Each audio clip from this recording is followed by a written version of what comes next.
রামনগরের খিলপাড়ের লেখক সন্তোষ করের উপন্যাস মুক্তার মাছ স্থান পেল বিশ্ববিদ্যালয়ের পাঠ্যক্রমে। সামুদ্রিক মৎস্যজীবীদের নিয়ে সামুদ্রিক উপন্যাস মুক্তা মাছ। শঙ্করপুর সমুদ্র সৈকতের লেখক সন্তোষ করের উপন্যাস স্থান পেল বিশ্ববিদ্যালয়ের পাঠ্যক্রমে। ডক্টর শ্যামাপ্রসাদ মুখার্জি বিশ্ববিদ্যালয়, রাঁচি, ঝাড়খণ্ডে স্নাতকোত্তর বাংলা সিলেবাসে পড়ানো হচ্ছে সন্তোষ করের উপন্যাস দাঁড় জাল মুক্তা মাছ। এই একই ইউনিভার্সিটি গ্র্যাজুয়েশনে পাঠ্যপুস্তকে সামিল হয়েছে সন্তোষ করের আরেকটি উপন্যাস এখন এই মন। রামনগরের উপকূলবর্তী এলাকার এক অনন্য সাহিত্য সাধক, বাংলা সাহিত্যের এক অন্য ধারার লেখক। সমুদ্র উপকূলবর্তী মানুষ হওয়ায় মৎস্যজীবীদের জীবন কাহিনী, ভাবনা, সমুদ্রের বিষয় তাকে অনেকটাই প্রভাবিত করেছে। শিক্ষকতার পাশাপাশি তিনি বাংলা সাহিত্যে অসাধারণ সৃজনশীলতার পরিচয় দিয়েছেন। একে একে লিখে গেছেন বিভিন্ন উপন্যাস, গল্প, কবিতা। লেখক সন্তোষ করের জন্ম 1943 সালের 19 সেপ্টেম্বর দীঘার কাছে খিলপাড় গ্রামে। পিছাবনি বাণী শিক্ষানিকেতন হাই স্কুলে পদার্থবিদ্যার শিক্ষক ছিলেন তিনি। শিক্ষকতার পাশাপাশি সাহিত্য চর্চায় মগ্ন ছিলেন সন্তোষ কর। তার লেখা কাব্যগ্রন্থগুলি হল মরুভূমি বেদুইন গল্পগ্রন্থ, গরল উপন্যাস, দাঁড় জাল মুক্তা মাছ। এখন অবসর জীবনে লেখার গতি কমেছে। তার লেখা বই বিশ্ববিদ্যালয়ের ছাত্রছাত্রীদের সিলেবাসে পঠন পাঠনের জন্য কাজে লাগছে, তার জন্য তিনি স্বভাবতই খুশি। তার লেখনী শুধু বাংলা সাহিত্যে অনন্য ধারার লেখাই নয়, সামুদ্রিক উপন্যাসের এক দিশা দেখিয়েছে। রামনগরের শঙ্করপুরের সমুদ্রের পাড়ে প্রত্যন্ত খিলপাড় গ্রামের লেখক এর ভাবনা ও দৃষ্টিভঙ্গি দিশা দেখিয়েছে বাংলা সাহিত্যের এক নতুন দিককে। শুধু সমুদ্র কেন্দ্রিক উপন্যাসই নয়, এই উপন্যাসের মধ্যে রামনগরের আঞ্চলিক ভাষা উপন্যাসের চরিত্রের মাধ্যমে বিকশিত হয়েছে, যা আঞ্চলিক ভাষা সাহিত্য ও মৎস্যজীবীদের জীবনযাত্রা ও সামুদ্রিক জীবনের চিত্র বারে বারে বিকশিত হয়েছে। রবীন্দ্রভারতী বিশ্ববিদ্যালয়ের বাংলা বিভাগের প্রফেসর ডক্টর সুরঞ্জন মিদ্যা মহাশয়ের সম্পাদনায় দাঁড় জাল মুক্তা মাছ উপন্যাসের দ্বিতীয় সংস্করণ প্রকাশিত হয়েছে মুক্তা মাছ শিরোনামে 21 এপ্রিল 2018 সালে। লেখক স্মৃতিচারণ করলেন স্যার অতীত লেখনের স্মৃতি। আপনার নাম? সন্তোষ কর। আপনি দুটো গ্রন্থ লিখেছেন, কবে নাগাদ লেখালেখি শুরু করেছিলেন বা কি বিষয়ের উপর লিখেছিলেন? আমি লিখেছিলাম আমার বয়স যখন 35-36 ছিল, সেই সময় লেখালেখি করতাম। সেই সময় খান পাঁচেক উপন্যাস লিখেছিলাম। তো তার মধ্যে দুখানা পাবলিশ হয়ে গেছে, আর একখানা কাজ চলছে মাটির কাছে মা, আর বাদবাকি ওনারা সব ছাপাবেন বলেছেন আর কি, এবং কপিও নিয়ে চলে গেছেন সব আমার কাছ থেকে। পাণ্ডুলিপি নাই আর আমার কাছ থেকে। কোন কোন বই প্রকাশিত হয়েছে আপনার? ওই একটা প্রথম উপন্যাস যেটা এখন এই মনটা প্রকাশিত হয়েছে, ওইটা প্রথমেই প্রকাশিত হয় মুক্তা মাছ, দাঁড় জাল মুক্তা মাছ নাম দিয়ে প্রথমেই ওইটা প্রকাশিত হয়। তারপরে এখন এই মন, ওটাও হয়ে গেছে। আর এখন কাজ চলছে মাটির কাছে মা বলে একটা উপন্যাস আর কি। রামনগর একদম সমুদ্র উপকূলবর্তী আপনার বাড়ি, মূলত এই মুক্তা মাছ মৎস্যজীবীদের নিয়ে আপনি এটা লিখেছিলেন। হ্যাঁ হ্যাঁ। এখানে কি কি বিষয় উঠে এসেছে এই উপন্যাসে? কাদেরকে নিয়ে লিখেছেন এই উপন্যাসে? আমি মানে সাধারণ যেসব জেলেরা মাছ ধরতে আসে তাদের সাথে কথাবার্তা বলার তত বেশি আমার হয়নি, তাদের কথাগুলো শুনতাম। তো একটা কথা হচ্ছে কি, আমাদের বাড়ির পাশাপাশি অনেকেই সমুদ্রের জাল টানতে যেত, তারা এসে বিভিন্ন গল্প করতো আর কি, সেইগুলো শুনতাম। ওইখান থেকে আমার ইচ্ছা করলো তাজপুর বেড়াখানায় একবার যাই আর কি। আমি করতাম কি, মাঝে মধ্যে স্কুল যাবো বলে বেরিয়ে পড়তাম, ভাত খেয়ে চলে যেতাম তাজপুর বেড়াখানায়, বসতাম, দেখতাম। হ্যাঁ, ওই করেই একসময় ইচ্ছা করে লিখতে আর কি, সেই লেখা আর কি। তাদের সুখ দুঃখের কথা বা তারা কেমন কাজ করছে এগুলোই তুলে ধরেছেন। হ্যাঁ। তো সেই গ্রন্থ আপনার পাঠ্যপুস্তকেও পড়ানো হচ্ছে কলেজে। কোন কলেজে পড়ানো হচ্ছে? ওটা ঝাড়খণ্ড ইউনিভার্সিটিতে বাংলা অনার্সে পাঠ্য হচ্ছে এখন এই মন, আমার প্রথম উপন্যাসটা। আর বাংলা MA ক্লাসে পাঠ্য হচ্ছে দাঁড় জাল মুক্তা মাছ। কতটা ভালো লাগছে, আপনি দীর্ঘদিনের একজন সাহিত্যিক, এইভাবে লেখা আপনার ছাত্রছাত্রীরা পড়ছে, কতটা ভালো লাগছে? সে আমি আর কি করে বলবো, তবে আমি তো আশা করতাম না কোনদিন কোনো বই ছাপাবে কেউ বা কখনো ছাপানো হবে, বা আশা আমি করতাম না। তাই আমি একথা ওই বই প্রকাশক সুদর্শনকেও বলতাম যে আমার জীবনে বোধহয় আর এগুলো প্রকাশিত হবে না আর কি। কিন্তু সে বলল ধৈর্য ধরুন, আস্তে আস্তে আমরা চেষ্টা করছি, তারাই প্রকাশ করছেন আর কি। এখন আপনার পরিবারে কে কে আছেন, এখন কি করেন, এখন অবসর জীবন, তাই তো?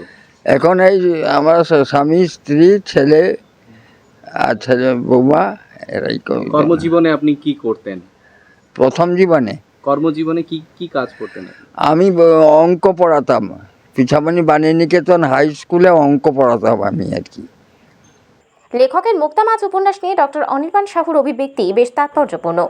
মোহনা থেকে সমুদ্রের জলে মাঝিদের আত্মবিশ্বাসের শুধু কাহিনী নয়, বাংলার আঞ্চলিক ভাষার নির্মম বাস্তবের সঙ্গে রোম্যান্সের এক অভিনব আলেখ্য।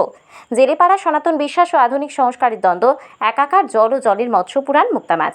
শঙ্করপুর মৎস্যবন্দর থেকে কিছুটা দূরে উপন্যাসের পটভূমি মৎস্যজীবী সম্প্রদায় বা জেলে সম্প্রদায়ের মানুষের জীবন সংগ্রাম, সমুদ্র নির্ভর জীবিকা, ভালো মন্দ, চড়াই উতরাই, প্রেম প্রত্যাখ্যান, সমস্যা সম্বল, পিছিয়ে পড়া, সংস্কার, অন্ধবিশ্বাস, জীবন ঘিরে এই উপন্যাস।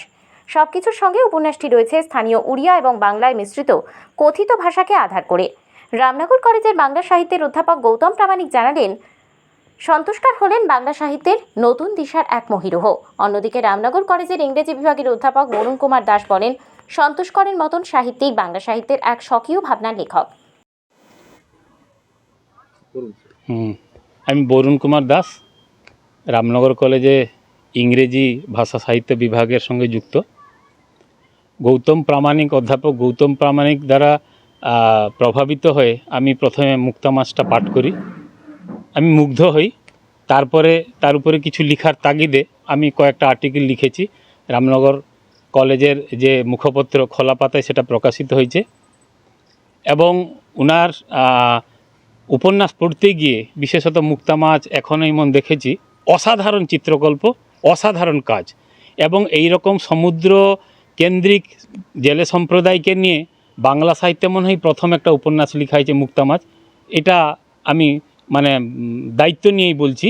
যদিও হরিশঙ্কর জলদাসের জলপুত্র উপন্যাস বাংলাদেশে লেখা হয়েছে, সেটা 2008-এ, কিন্তু এটা প্রকাশিত হয়েছে 1995-এর দিকে।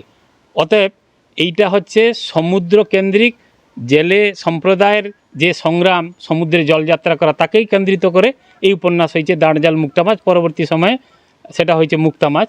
অসাধারণ একটা উপন্যাস। অতএব আমি আশা রাখব এই সন্তোষকর যেভাবে লিখেছেন, তার লেখার এমন একটি চমক আছে, এমন একটি বৈশিষ্ট্য আছে, তার উপরে আধার করে তিনি কিন্তু অনেক দূর যাবেন, অনেক পাঠক পড়বে, অনেক সমালোচনা হবে। এবং আমি আশাবাদী এই উপন্যাস সাড়া জাগাবে। এটা বলার অপেক্ষাই রাখা না, এটা আমি বলতে চাইব। এটা পাঠ্যপুস্তকেও হ্যাঁ, এবং এটা ডক্টর শ্যামাপ্রসাদ মুখার্জি ইউনিভার্সিটির যে রাঁচিতে, তার অনার্স এবং মাস্টার ডিগ্রি সিলেবাসে দুটোই সামিল হয়েছে, মুক্তা মাছ এবং এখন এই মন। অতএব এইটা একটা বড় প্রাপ্তি। এইরকম একটা রামনগরের মতন একটা জায়গা এবং এই সমুদ্র সৈকতের কাছাকাছি বাড়ি ক্ষীরপালে, সেই জায়গায় একজন লোক এমন একটি উপন্যাস লিখেছে, তার লিখার লিখার ধরনের উপরে বেশ করে, লিখার কোয়ালিটির উপরে বেশ করে সেই লোক কিন্তু পৌঁছে গেছে অনেক দূর। এই লোককে নিয়ে আরও আলোচনা হোক, আরও সবার সামনে আসুক মুক্তা মাছ এবং সন্তোষকর, এটা আমি চাইব। তাই প্রতিবেশী হিসাবে আমারও দায় বর্তায় এই রাইটারকে অনেক দূর নিয়ে যাওয়া। সেই নিয়ে আমি টুকটাক কাজকর্ম করছি। আমি আশাবাদী সন্তোষকরের মুক্তা মাছ অনেক দূর পৌঁছাবে। স্যার, এখানে রামনগরের একজন প্রখ্যাত সাহিত্যিক, যার লেখা আপনিও দীর্ঘদিন ধরে ওনাকে চেনেন, কি বলবেন ওনার সম্বন্ধে, কি বলবেন? ওর সম্পর্কে বলতে গেলে অনেক কথা বলতে হয়। খুব সংক্ষেপে যদি বলি, শক্তিমান কবি এবং লেখক। একাধারে তিনি গদ্যচর্চাও করছেন, আবার কাব্যচর্চাও করছেন। আমি দেখছি মরুভূমি বেদুইন নামে একটি কাব্য তার প্রথম জীবনে বেরোয়, তখন তার বয়স কত হবে, 26-27 বছর। দুর্ধর্ষ, তাতে গদ্য কবিতাও আছে, পদ্য কবিতাও আছে। তারপর অসামান্য সব চিত্রকল্পের ব্যবহার দেখা যাচ্ছে। আরও পরবর্তীকালে গ্রন্থ প্রকাশ পায়নি, তবুও বদ্বীপ নামে একটি কাব্য তিনি তৈরি করলেন। তাতে তার অনেক কবিতাগুলো আমার পত্রিকায়, ভগীরথ পত্রিকায়, সাহিত্যলোক পত্রিকায় সেগুলো প্রকাশ পায়। 1975-এর প্রেক্ষাপটে দাঁড়জাল মুক্তা মাছ তিনি লিখলেন।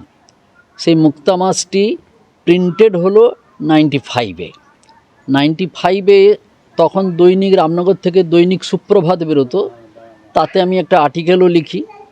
পরবর্তীকালে আমার কাগজে সাহিত্যলোক পত্রিকায় আমার এক বন্ধু রঞ্জন দত্ত মাস্টারমশাই তিনি বইটার রিভিউও করলেন।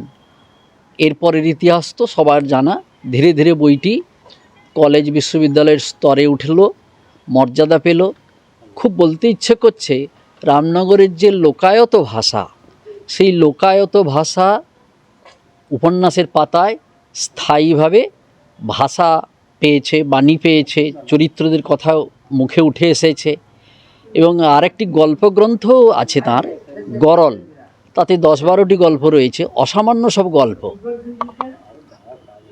আপনার নাম আর ডেজিগনেশন? আমি প্রাক্তন অধ্যাপক, রামনগর কলেজ বাংলা বিভাগ। আমি গৌতম প্রামাণিক। বাংলা সাহিত্যের অন্য ধারার লেখক সন্তোষ করে দুটি উপন্যাস ডক্টর শ্যামাপ্রসাদ মুখার্জি বিশ্ববিদ্যালয় ছাত্রছাত্রীদের সিলেবাসের অন্তর্ভুক্ত হওয়ায় খুশি উপকূলবর্তী এলাকার সাহিত্য অনুরাগী মানুষসহ গোটা বাংলা। পূর্ব মেদিনীপুর থেকে নিজস্ব প্রতিনিধির রিপোর্ট, ডিএন আপডেট।